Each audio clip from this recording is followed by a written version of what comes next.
Day. I know. It's Gidget Day ngayon. Ito talaga ang ano yung panalo eh. Ay, go. Sure. Go, Kate. Akala ko kung sino yun. Kasi nga tumad ka sa akin. Sayang naman ang pag-ano. Okay. Go, kuya. Sayang paghabol ko. Go, tito. Congratulations, naiiyak ka pa. Yeah, syempre ano eh, yung overwhelming feeling na someone trusts you, Oo. na iyan yung brand nila, and syempre hindi lang to ako eh. Sila yung kasama ko dito. We will use the platform to para iano yung mga unique na beauty also to help everyone sa wellness journey nila. Andito kami to help them. At maniwala silang kaya mong, di ba, ipalago yung product nila. Oo. Kasi nakakatuwa na yun po yung naiisip nila. Nag-try ka ba ng ilang buwan or sa products bago? Oo, bago na ganun. As soon as sinabi ni Ate Gidge. Oo. Ano yung characteristics mo sa tingin mo na merong kakaya na pili ka nila? Sa dami ng artista, di ba? I think yung no filter, authenticity also, na meron ako. Kasi yun laging sinasabi sa akin nila Direk Lauren na never ko tanggalin sa sarili ko, the authenticity that I have. Kasi nag-radiate yun sa camera, nakikita ng tao. Chi, syempre sobrang successful nung Can't Buy Me Love. What's next kay Chi? Ate Gidge, anong next? Nawala siya.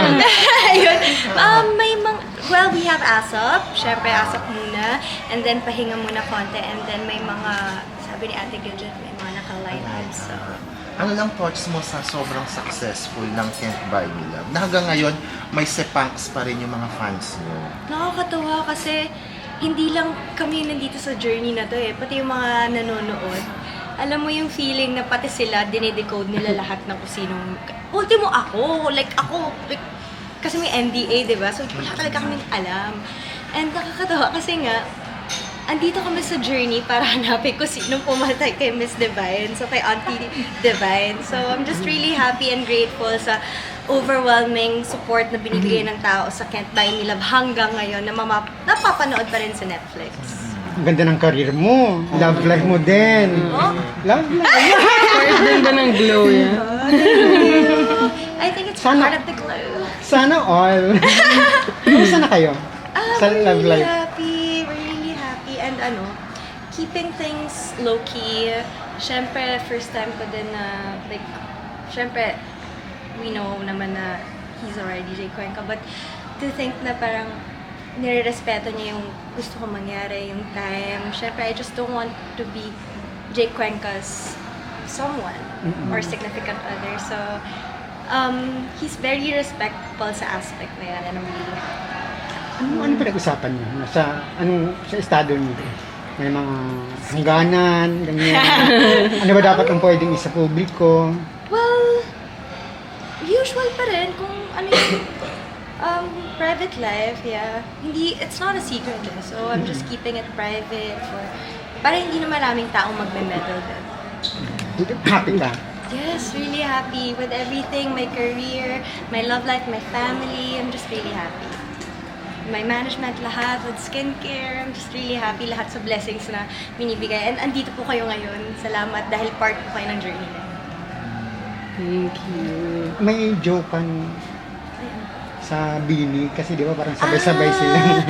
Oo, super nakakatawa kasi I've seen them grow. I've seen the hardship na pinaghirapan talaga nila ito.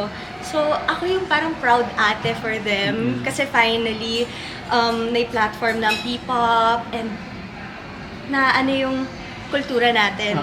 Na-share sa ibang bansa. Nakikita natin kung gaano kaano yung Bini ngayon kasikat. And I'm just really happy and grateful also na finally, proud Filipino talaga tayo. Picture na. Sweet. Yung skincare na Chen. Thank you. Talagang rin. Sinagbuhan. Live, puro mo pa ng konti. Nahihirapan ka. Like, Puro pa ng masasan. konti. Kasi Hindi na siya ka-fit. yung Chenny din. Nakikita yung Ang gagawin mo, tatanggalin mo yung ano. ultimate endorser. Yan dito na lang. Nakatumawa. Walang Ah, art. oo. Lahat ng Go.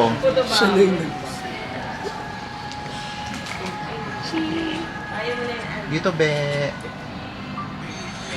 Puputol. Chihi. Naka-chihi. Thank you. Sucking Mars. Thank you. Makauwi na sila. Alas. Ganda naman ng babae ito. Yung waistline Yung ni Ching. waistline. Ang braso na natin. Tita ko. Grabe. 21. Ano, anong waistline? Ano? Solo, be. Ayoko nang kumain. Grabe. Okay. Okay na ako. Pressure ako. Ayoko nang kumain. Pasensya na lang. Salamat.